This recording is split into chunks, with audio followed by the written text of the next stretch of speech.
Leader Fan Radio Network. That's all. I'm done. And KFAN.com. 2 minutes, 18 seconds past 3 o'clock Central Standard Time. Welcome back. It is a Tuesday production of the Bumper to Bumper program on a rather chilly Tuesday afternoon here in the Twin Cities of Minneapolis and St. Paul. I am the host of the program. My name is Dan Barreiro, former Inkstand Wretch newspaper of the Twin Cities. Guardsy produces the show and occasionally chimes in as well. And I think we're going the full 3.5 today, correct? 3 to 6:30? I think so. I think that's what I have. We were out a half hour early for some reason that I look back on and say we should have stayed. We should have gone all the way to 6:30. Wolves didn't start till about then. That's exactly it. If the Wolves were not prepared to start in Cleveland till 6:30 Central Time, then we should have just stayed on because it was absolutely. Was it 16-0? I think it was. 2? We were 0 for our first 15 at least. Yeah. I had an epiphany last night because, believe it or not, I stayed with the whole game. It was on. I was watching it with the 10-year-old. And if you wanted to watch the Wolves varsity team, the Iowa Wolves, and the Summer League Wolves, you got to watch all three teams last night. Oh, is that right? In Cleveland. Well, they played the starters, and then they played the second unit. I see what you're saying. Yes. And then they played guys that I'd never even heard of that I forgot were actually on the team. Yeah. Guys that I hadn't probably seen since they were in Vegas. You got the full Timberwolves roster experience last night. Leonard Miller got some run, things like that. Yeah, you're right. I'm looking through the list. Terrence Shannon got 13 minutes. Somebody I didn't even know was on the team. Tristan Newton. Yeah, that was the guy. Got the guy. Got 5 minutes. Couple of shots up, I think. Yeah, I mean, you're right. We pretty much emptied it, and it seems like the head coach wasn't very happy. Any remorse from the would-be new owners of the club? I'm guessing they'll rise above it. I don't think I'm going to assume that they would have loved. They're excited about finally winning it. Okay, they win the ruling 2-1. And they say, and to boot, our new team is playing tonight. Right. I hope we can celebrate with a robust, strong performance. I mean, Cleveland's been as good as anybody in the league this year. It's there. It's not an easy game to win. You still don't have your whole team, the whole bit. All of that is true. But deep down, I bet you they're like, let's see. That should be fun tonight. And maybe the guys will be fired up for us. It wasn't. They didn't seem. No. If there was any kickstart to it that that ARod and Marc Lore were hoping for, any sort of like Tolosa-like voltage, it never really materialized. And it sounds like the head coach, what did he say? I think his quote was, I don't like anything, pretty much anything we did, or I don't like the way we started, or I don't like the way we finished, whatever. And I was in and out of it. I didn't want. Were we getting good shots and just missing them, or? Well, I was on the way home, so I don't know. In the first quarter, because it started at 6, and we were down almost immediately, so I didn't get to see that part. Ant went on a heater for a while. Yeah, well, he's over 40 again, right? Yeah, got up into the 40s, but they could never get. It was the old bit where you score and then you don't get back the other way, and 3 passes later, Cleveland's got another 3 or a dunk. They were doing that kind of stuff. So even you couldn't make up any ground because they weren't getting any stops either. Does Glen Taylor deserve a statue? It's interesting. People are going to say, some people are going to laugh at that and say, what are you talking about? First of all, how many owners have statues outside their home arena? Well, there's a Harv and Marv plaque. That's right. That's true. I don't know if it's a statue, but there's a commemoration there at Target Center. But even like around the country. Well, Carl and Eloise Polat have one. Oh, I guess that's true. Outside Target Field. You're right. That's true. Didn't who just put themselves in the Ring of Honor? Wasn't it Arthur Blank, the Falcons owner? Well, he was put in to the Ring of Honor, but he owns the team, so everybody said, who made that call? Either the owner or someone sucking up to the owner. I'm pretty sure. Can we be broad-minded enough to say, let's let bygones be bygones in some of the blunders? Because we all know what those blunders were. I mean, many of us are still traumatized by the David Kahn era. And I probably shouldn't leave Kurt Rambis out of that, too, because he was part of that deal. He was. United we run. Rambis, the nightmare about Rambis was he was arrogant without being good. I think we all understand some coaches are full of themselves and they're very impressed with themselves. We say, well, he wins a lot. What are you going to do? Rambis had all of the makings of, it was almost like he thought, why I was the Showtime Lakers. So I'm bringing all of that urgency, that gravitas represented by that proud franchise here. So you don't question me. I'm a Laker. And of course, the real truth is he had very little to do with most of what made the Lakers great. And then, of course, there was the son-in-law, Rob Moore, put in a position of authority. Yeah. I think he hired Kanzi, if I'm not mistaken. That didn't work. So, we go back to the Joe Smith deal, which was technically not his, but I do go with the cliche about the buck stops with the owner. And a lot of nightmarish years, right? But can we rise above that and say, he saved them? Whatever we think of what they are now, whatever we think they became last year, they may not be here without Glen Taylor. Now, I guess it's possible somebody else might have emerged. Right, stepped in at the time when they were moving to New Orleans. When they were moving to New Orleans. But I don't know if there was anybody else. And he did do that. He did stand tall. So are we capable of that kind of big picture thinking when it comes to Glen Taylor? If indeed he does not attempt to appeal the ruling or beg some of his fellow members of the NBA Board of Governors to say, help me out here. Come on. Surely you could find something a little askance about their finances and vote against, right? I mean, I mentioned that yesterday. Who knows? But if he doesn't go down those roads, if he says, look, I lost fair and square, I'm not happy about it, but I'm going to hand the keys over to the new guys and we're going to go from there. I'd be curious what people think. I am curious. I could be persuaded. I could make the case that he does deserve one for what you just mentioned. Well, that's it. I mean, because that was big at the time. Yes. There's no question. And he did, for better or worse, shepherd the team for 30 years. Yes. Right? And so that's a good run. That's a stable run. It wasn't always a successful run. Well, stable only in the sense of they didn't leave. Yes, exactly. You never had to worry about that. Because there's so many losing seasons through all of that. There was he presided over that horrific night you and I were at where they were trying to get an extra lotto ball or extra draft. Mark Madsen night where he took all the 3-pointers. Yep. That's on his watch. It's not his decision, but it's obviously on his watch as well. So far, the texters are not feeling it.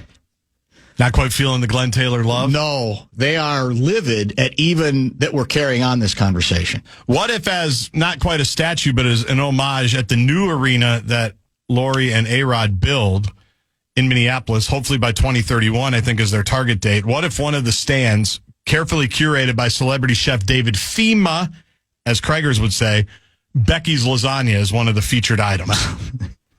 What if that's the statue of mine? Not quite a statue, but the Taylor name will live on through the next run of whatever the next Target Center is or the next era of Timberwolves basketball. I can't even read some of these that are coming in here, the way they describe Glen Taylor. They're not letting bygones be bygones. That's too bad. We should rise above cases. But maybe we just need a little time. I don't know.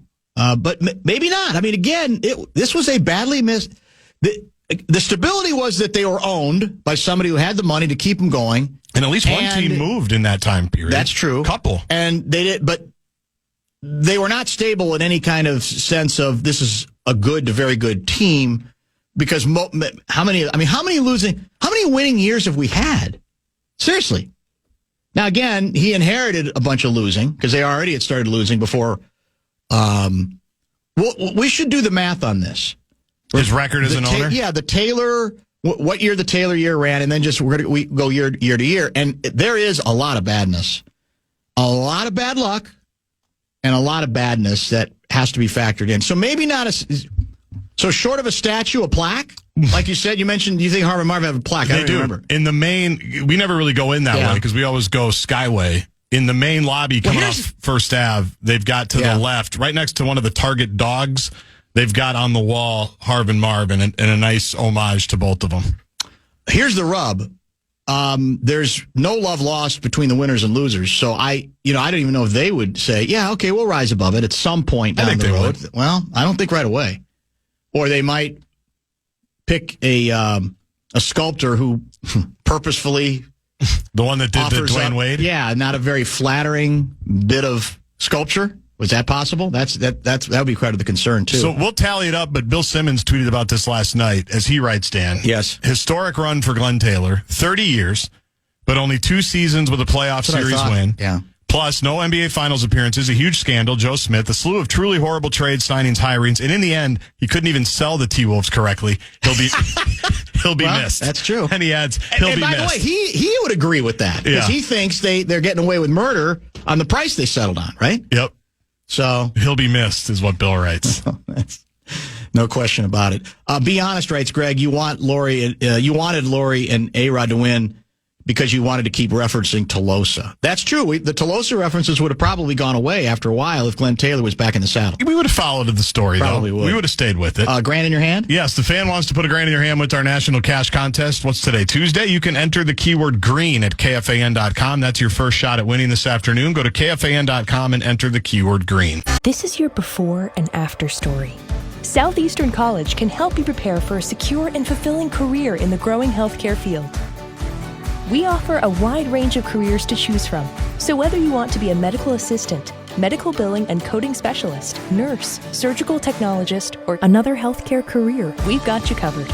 Become a vital part of a healthcare team and make a real difference. Southeastern College, your future is bright. Visit sec.edu to get started. You're listening to The Fan.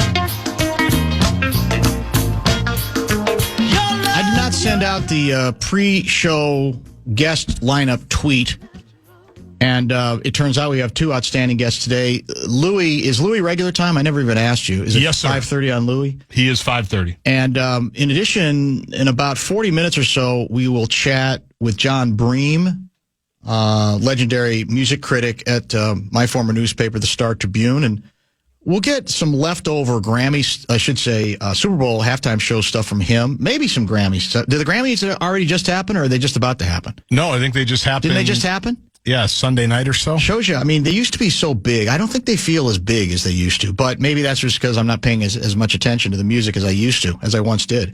But also, we'll talk about, and this story, I kind of flew under the radar a little bit.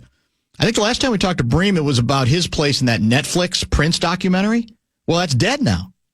It's not going to air. And the folks who run his foundation and really, in charge of all his music, they're delighted because apparently they didn't like some things that was in it, were in it. And now I guess I don't know what happens to it. I mean, does it get destroyed digitally? Bream will help us explain all of that, or better understand all of that. So, in any case, that's sort of where we are here. I'm looking forward to talk. I always like talking to Bream. Very low key, but just incredibly knowledgeable, and we always have a good time with him. So that'll be coming up at 4. I ultimately decided to give Seifert the week off. Hope he's not bitter about it. I think he'd probably be happy, right? Well, I'll say this. Usually, if we haven't reached out to him, he will ask. And he didn't this week? He'll say, do you need me tomorrow or do you need me today? Just want to get my days scheduled because we've historically had him on Tuesdays. Right. And he did not reach out with said question this week. So I kind of assume maybe he wants a little bit of a breather. He might need a little rest too, right? There wouldn't be anything wrong with that. Let me see so what year did, let's see here. Glen Taylor bought the team in what year? Do you have that information? I can look. It had to be 93 probably because that's when I remember the New Orleans thing. I was right around that age. Chad and Barreiro were breaking that news. He's 83 years old, by the way. made his fortune as the founder and co-founder of Minnesota-based Taylor Corporation. And let's see if I can find the 1994. So 1994 was the first year. So let's get to Timberwolves year by year. I mean, the larger point was already been made by your guy, but let's get a little bit more specific. Let's go with Timberwolves year by year. So 1994, we said? Yes. That year, I don't remember the date, like when he got it, but that year, 93-94, we finished 20-62. Sidney Lowe was the coach. Sid Lowe. Then the Salty Sea captain, Bill Blair, came in, 94-95. We were 21-61. Then in the year, I think Blair got replaced by Flip, because at that point, McHale and Flip are starting to take control, obviously. 26-56. Then 40-42. And then we go 45-37. That was the year we had Steph and KG, and we were going to be great forever. Yeah. Lost in the first round of the playoffs to Seattle. And even I got cocky enough to think, because we won a road game, we had a chance to win it. It's a best of 5. We had a chance, up 2-1. We had a chance to close them out at home. Because we stole one of the first 2. Exactly it. In Seattle. And we won game 3, but then we lost game 4. Steph Marbury hit a rainbow 3 in that game 3 that may have touched the top of the target center. One of those, and it went in. I was in like 212 with my dad, and it was an unbelievable moment, and then they lost the next 2. All right, so let's try to find winning records, because we did have a stretch where we won a bunch, because the next year was the, I think the strike year, and we were 25-25, and that's when we did the stop and pop trade. Marbury had to leave, he didn't want to stay. So that's not a winning record. So there's one winning record under Glenn. 2, 3, 4, 5, 6, and let's go 4. So 6 in a row. Well, no, actually, we had the one that was 25-25. So 6 out of 7 years we had a winning record. Last winning record in that stretch was 2004-05, 44-38. Then reality sets in. 33-49, 32-50, 22-60, 24-58, 15-67 under Rambus, 17-65 under Rambus. Oh my God, 26-40, 31-51 under Adelman, 40-42, then 16-66. I mean, we had a lot of bad records, man. It was tough. And then so it wasn't until 2017-18 under Tibbs that we returned to the winning ways at 47 and 35. Again, that was 2017-18. So there was a gap of 13 years. And as I said, total winning records, I mean, it's not even double digits, right? So that's, that has to be part of it. Now you can say, well, he's not coaching, but I mean, it's his team, right? So ultimately, that's part of how you're going to view ownership. It seems to me that most people know they're texting. They know the whole history, and they're saying, no, we would boycott Target Center if they put up a statue, which I don't believe. No, but there's a lot of bitterness about the statue. It's I would say 80-20, maybe 85-15 in favor of no statue, no plaque, no commemorative print. Wow. No decal, no nothing. Follow-up question, though. Had it just been everything before this ownership bit, had he just sold the team in a clean fashion, even though this was a 3-year transition that was always kind of messy, we talked about it at the time, had there not been this last dramatic turn, would people have felt differently? Or was this the final no statue nail for Glen Taylor? This episode and ordeal. You mean the fact that he tried to get the team back? Tried to get the team back. Well, it doesn't help his cause. I mean, it didn't. There's no question. If you would have said, everybody was kind of pleased with Glenn a few years ago, right? Yes. It said, this is great. We found some guys. One of them's famous. He's a Yankee. We'll figure it out. Marc Lore seems cool. He's trying to build a city. Yeah. The team's doing well. They've got a new club. They're going to maybe build a new arena. There's a good energy. They've got Tim Conley. Glen Taylor was the one that found these guys, and now all this good stuff is happening. That would have bought him, I think, a lot of goodwill. So I wonder if people's answer would be different. It might, but to your point, it's going to be even worse if he fights it. Because as Johnny told us yesterday, there's no appeal. The only the only thing you can do and go to court is to say it was rigged.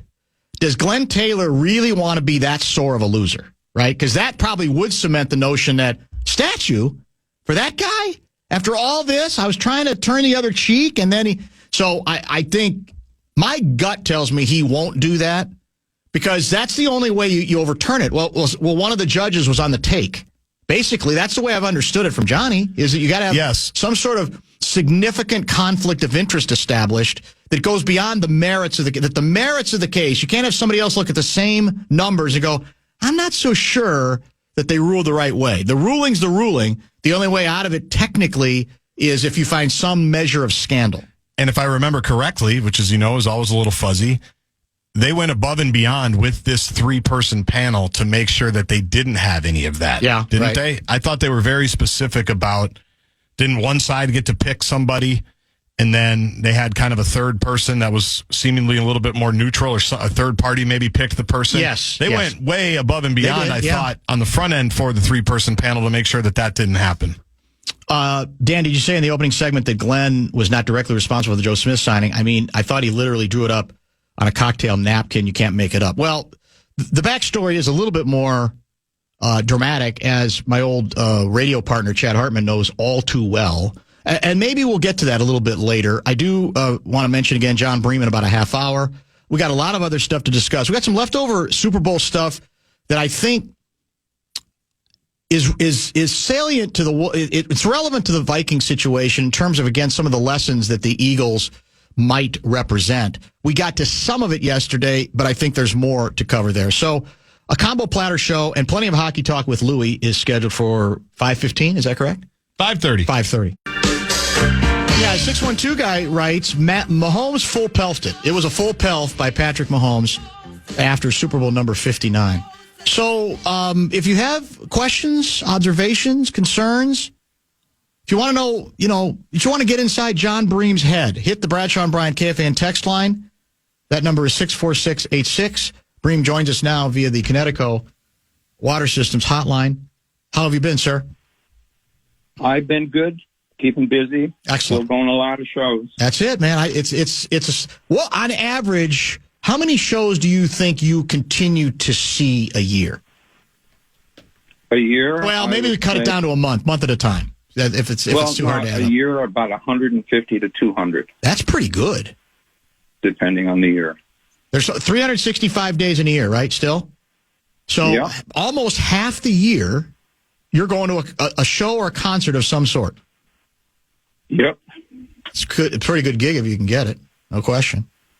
So how does it, by the way, let me get in, help us. They're not all fun, Dan. Well, no, that's very... You realize that. Just like sports writers have to sit through some boring games, not all the concerts are fun. So give me the mechanics these days in this modern era.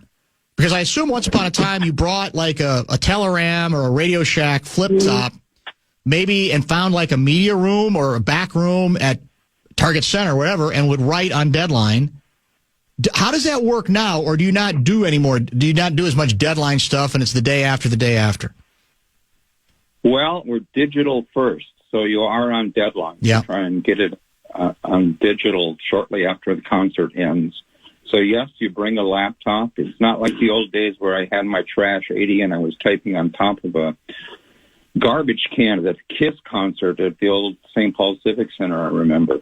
And then trying to transmit with acoustic couplers, which is something that only us journalists would know from those Radio Shack laptops. Well, they weren't laptops. They were word processors. That's true. Actually. And nowadays we sit in a press box. So at Target Center, for instance, we're at one of the media platforms that the broadcast people use. At XL, we go way, way, way up to that Al Shaver press box up there and suffer nosebleeds after the concert. It's so high up. And like Target Fields, we'd be in the press box. Similarly, at US Bank Stadium, some kind of press box. Sure. All right. You take your laptop and you type and you file. And you file, yeah. I mean, that's the beauty of it. All right, let's. I want to talk a little bit more about the halftime deal, but the story that I think the last time we had you on, it was about your a series of interviews or lengthy interview for the Prince documentary that Netflix was putting together, and now we come to find out that it ain't going to be aired. So, give us the background in this. Tell us exactly what happened and why. Well, according to the contract, the estate had some kind of right of approval over the documentary. I don't know the specific details. And they objected to the 9-hour documentary that Oscar-winning director Ezra Edelman had put together. In short, they thought it was too salacious.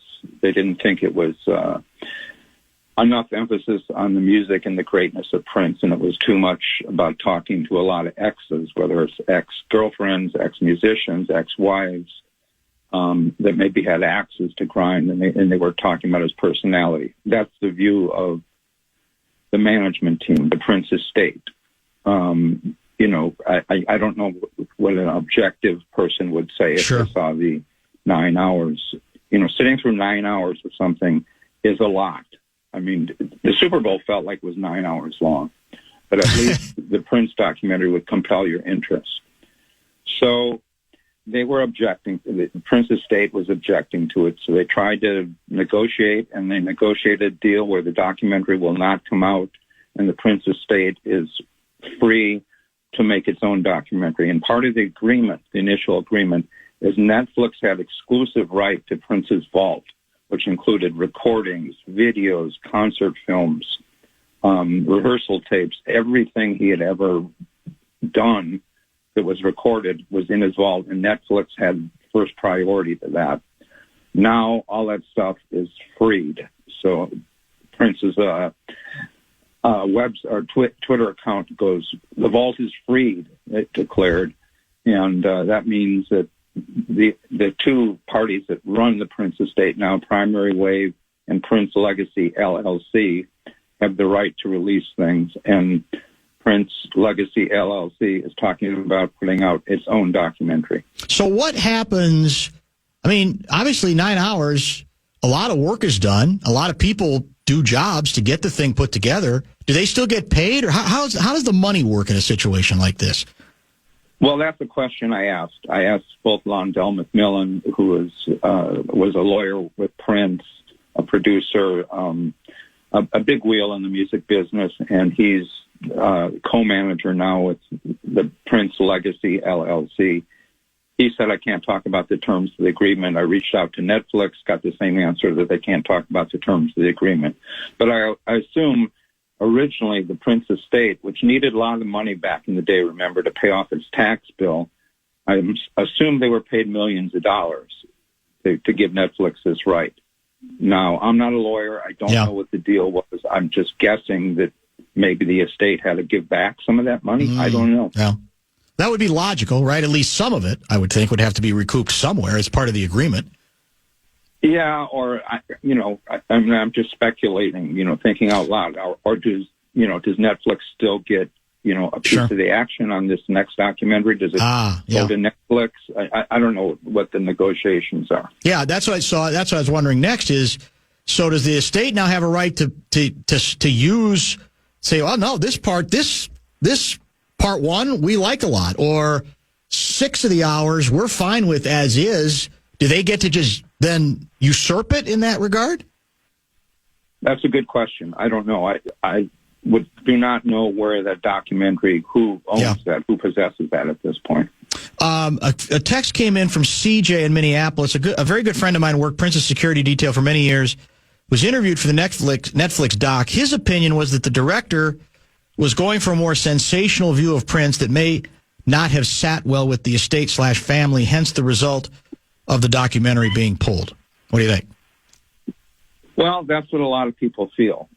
I was interviewed for about 6 hours by Ezra Edelman. I would say he was a thorough journalist. He was fishing for all kinds of things, good, bad, and ugly. There's no question. if you're interviewing a security person, probably not going to ask them a lot about music. So, maybe they're looking for more personal stuff. So more than 70 people were interviewed for the documentary, as I understand. Well, as you know, and I have not seen it. Edelman did screen the documentary last fall, I believe, or last summer, for some invited people, including a writer for New York Times who wrote an extensive piece about it last September. And Questlove, of course, saw it. Yeah. Questlove is everywhere. He's omnipresent. You're right about that. Well, the ticklish part for me is obviously always that when you get the estate involved and you get the family involved, understandably they're going to be protective. But then you're back to, do you want to tell the whole unvarnished story? Because there's uncomfortable stuff then that has to be covered, and you can say there's still ways to cover it in a way that would not be viewed as necessarily quote unquote sensational.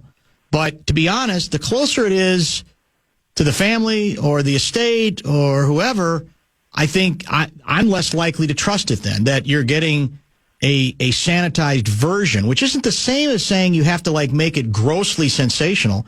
But that's always the rub in these situations, right? You get the cooperation of folks who can get you to places you wouldn't otherwise get, but the trade-off might be then they have more control, and some of the stuff you're doing and just, like you say, trying to follow the story ends up getting discouraged from being used, or in this case, they end up saying, well, let's just pull the plug.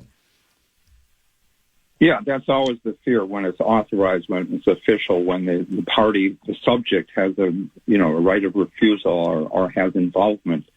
This last weekend, I saw the Becoming Led Zeppelin documentary, which chronicles their first 18 months, and then it has a lot of backstory on the guys before that.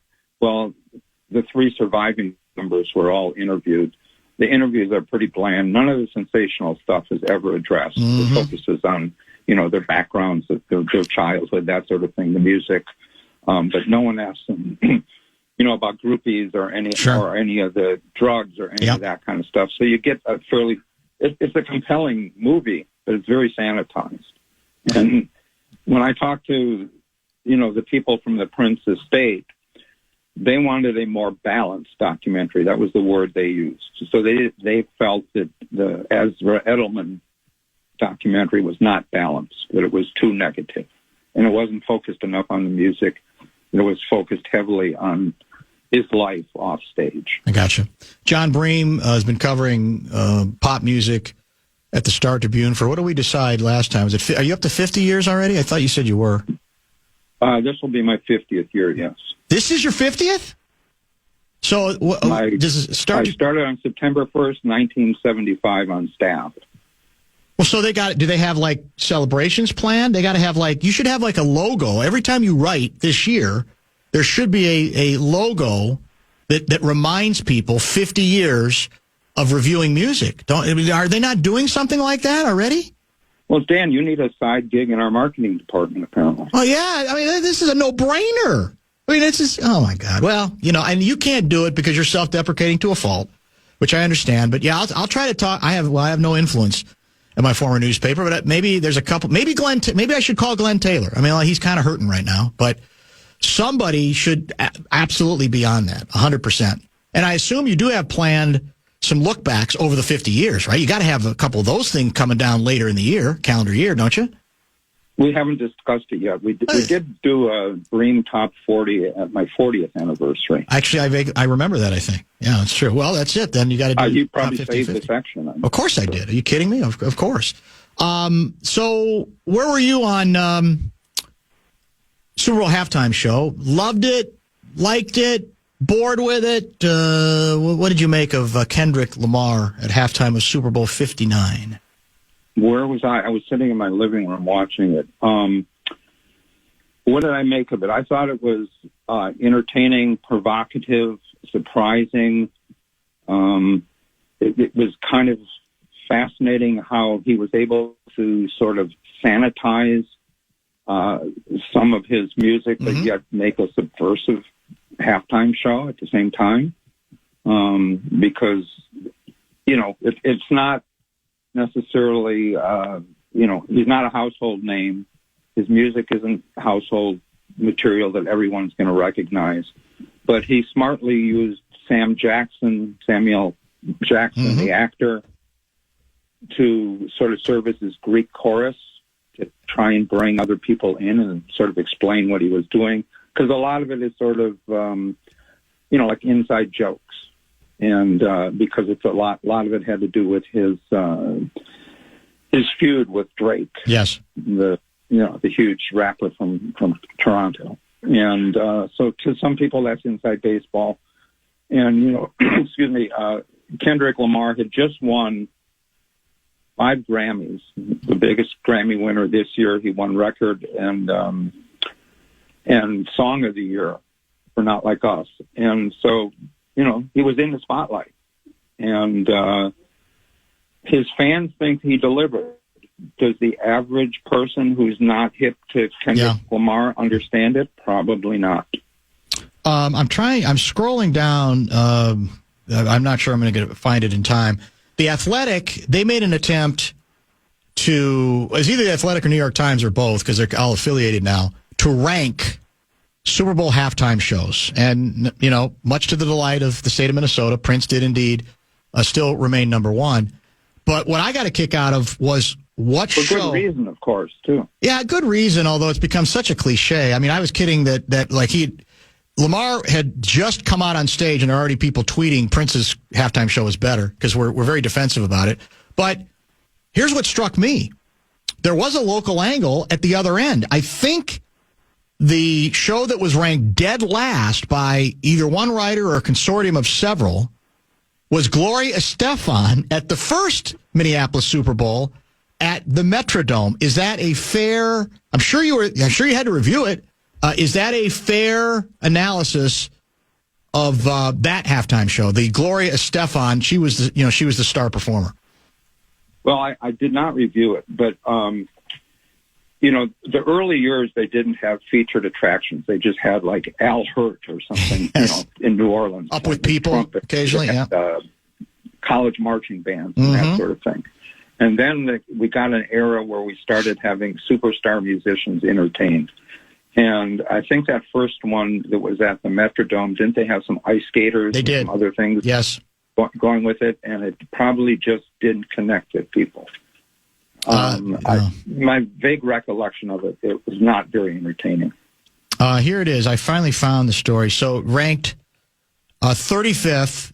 They have a point system, by the way, based on various criteria.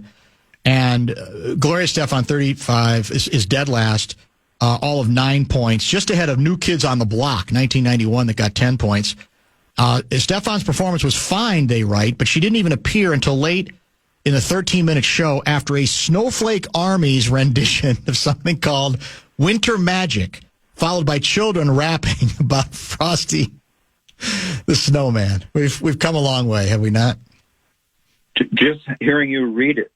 It's just, means we should take away 5 points from them. Yeah. No reflection on you, but just describing what it was. I'm pretty sure Up With People did do an early Super Bowl too, although I can't find them on this. I would have thought they would have been towards the bottom of the list. Up With People did many early Super Bowls. Yeah, they did. Up With People. I still remember them all very, very well. A question regarding the feud.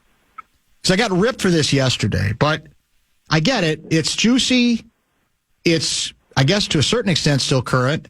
I mean, a couple of his most popular songs are related to it, so you can't not still play them. But there's a part of me that wonders whether, and this may again be, this may lead to the inside baseball question for a more general audience, but at some point, if you seem as fixated as Kendrick Lamar seems to be about the feud, don't you defeat your own purpose? Because it almost feels like, well, are you this obsessed with him? And for me, it's like, this is the Super Bowl. This is a great opportunity. You're a world-class, artist. You just, as you say, you just celebrated 5 Grammys. Just do your show. And again, you got to do a couple of the songs related to it. But it felt like there were so many inside jokes all related to that. It's like at some point, if I'm on the other side of this thing, I'm going, well, I'm in his head, apparently, because he can't stop making every performance, almost start to finish, about this battle between the two of us. What do you think?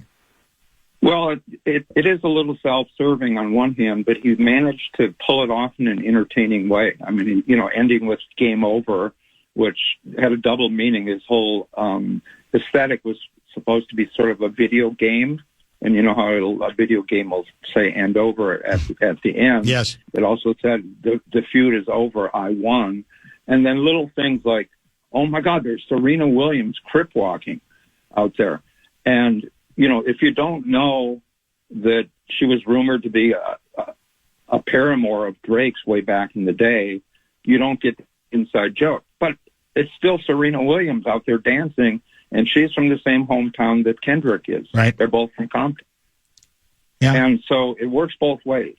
So there was a certain cleverness to what he was doing, and I think he was able to pull off the entertaining aspect and serve his own purposes of, throwing down his feud with Drake. How do you thread, like you said, this has become massive, much bigger than it used to be.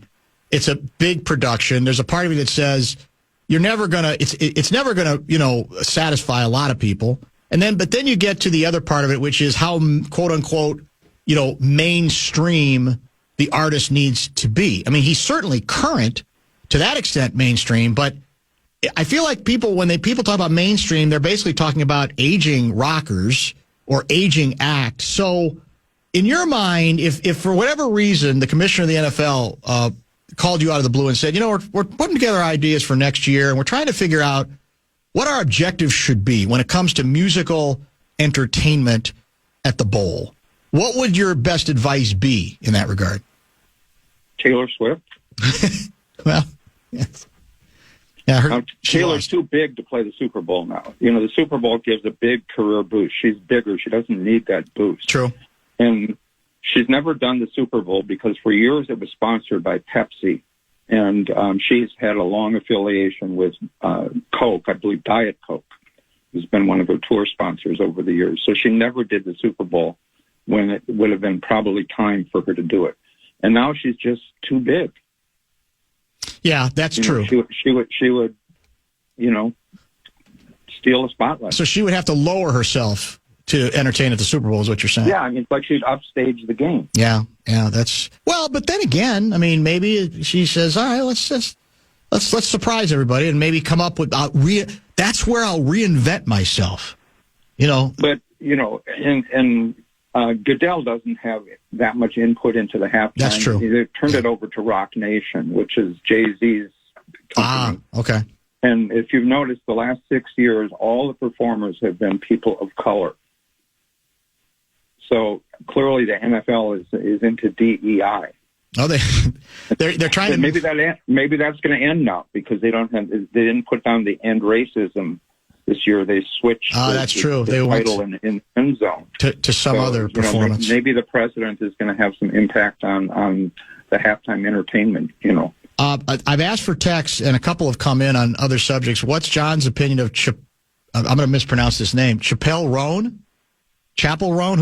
Chapel Roan. Does she have real talent, or is she just a dress-up, showy act? 763 guy wants to know.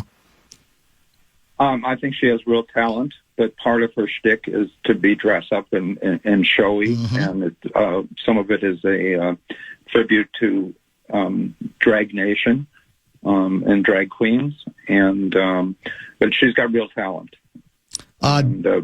vocally and as a performer. And she's got real courage. I think she's in it for the long game. Whether she stays as kooky as she is, if you want to call her kooky, or as colorful, that remains to be seen. But the same thing happened with Lady Gaga when she started out, remember? That's true. She was pretty crazy, and the meat dresses and all of that kind of stuff. And now look how mainstream she is. Yeah, she did she was part of the pregame, was she not? Doing she was singing down in the French Quarter on Bourbon Street. Yeah, exactly. Yeah, with Tom Brady standing there in a T-shirt listening to her. You're getting ripped by Matt in Rosemount, who writes, I can't take this guy seriously. Nobody is clamoring for Taylor Swift. The correct answer is Morgan Wallen. He hits many genres and generations. Your thoughts?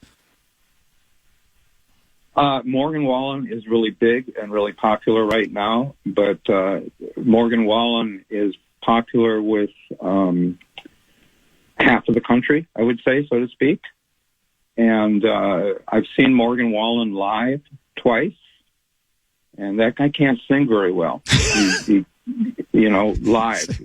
They can correct that stuff in the studio, but he seems to be kind of pitch challenged when he sings live. And you ain't going to win Matt from Rosemont over that way, that's for sure.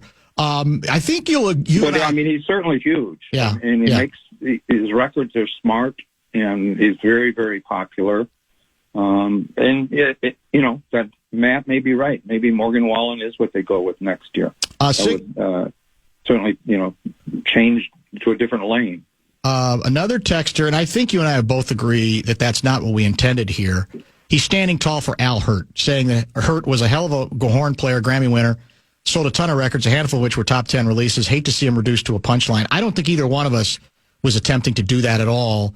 It's just that that sort of stripped down, spare thing is almost impossible that anybody's going to go for in 2024. I don't think either of us was suggesting that Al Hirt was not an extremely talented musician, correct?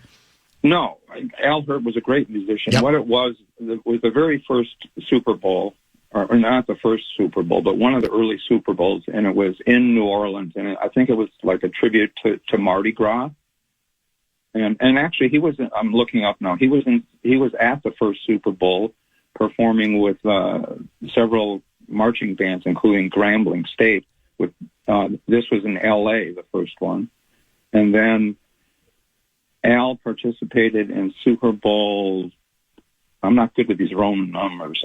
4, and that was a Mardi Gras tribute. So that's right. Yeah.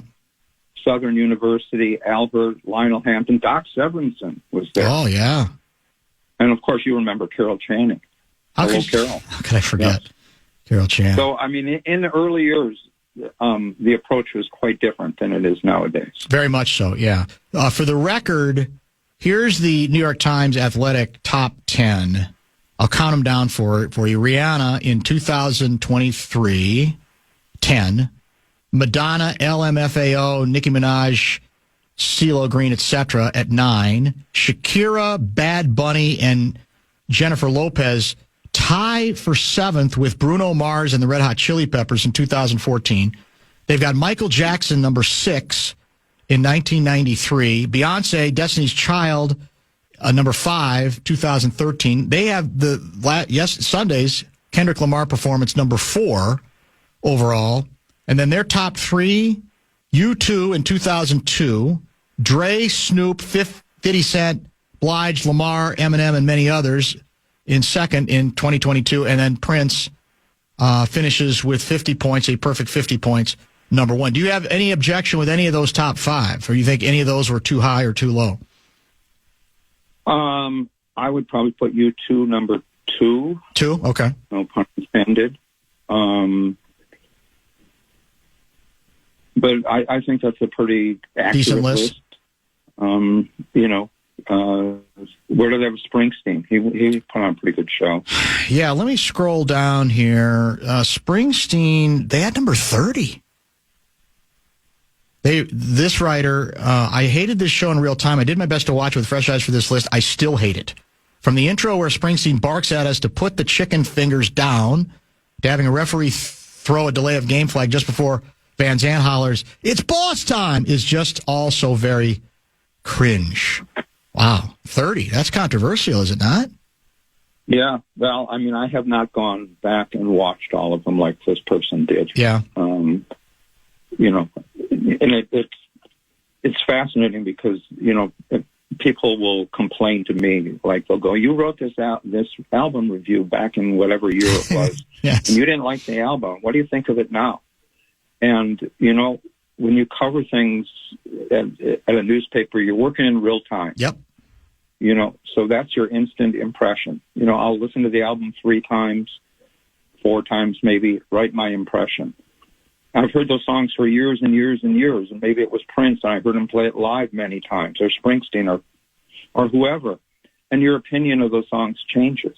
But sometimes you're hearing them live, sure, and not on the record. Yep. And so your opinion of these halftime performances, I can remember some of them, my reaction live, like the Who wasn't very good, mm-hmm, that sort of thing. But if you go back and watch him, that's revisionist history in some respects. A very enjoyable half hour, my friend. I appreciate the time as always. We'll try to stay in touch. What's the next big show you will be reviewing? The next big show I'm reviewing will be Mr. Super Bowl halftime himself. Oh, that's right. Yeah. Justin Timberlake. Boom. When's that? The 24th of February. It's a makeup because he was supposed to be here on Halloween, but he came down with bronchitis and laryngitis and canceled 6 shows, or postponed them rather. And we're one of the shows he's rescheduled. So we all remember him from 2018 here, don't we, at the Viking Stadium? Little halftime show. How could we not? It's 100% very true. All right, be well. Let me work on. You got to get They need to come up with a fancy logo.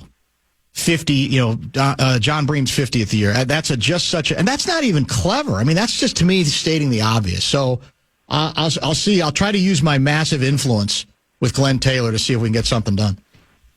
I appreciate that. Thank you. Thank you, John Bream. That is the historic, legendary music critic at my former newspaper, the Star Tribune. 50th year. They should be celebrating the hell out of that. And he's still relevant. He's still articulate. He still writes well. He's got all that history, man. How many shows this guy has been to of big names, medium names, little names, the whole bit. That's John Bream. We went long, in fact. That's how much I enjoyed it. We'll get to some texts that have come in. Louis is going to join in about 45 minutes. This is your before and after story. Southeastern College can help you prepare for a secure and fulfilling career in the growing healthcare field. We offer a wide range of careers to choose from. So whether you want to be a medical assistant, medical billing and coding specialist, nurse, surgical technologist, or another healthcare career, we've got you covered. Become a vital part of a healthcare team and make a real difference. Southeastern College, your future is bright. Visit sec.edu to get started.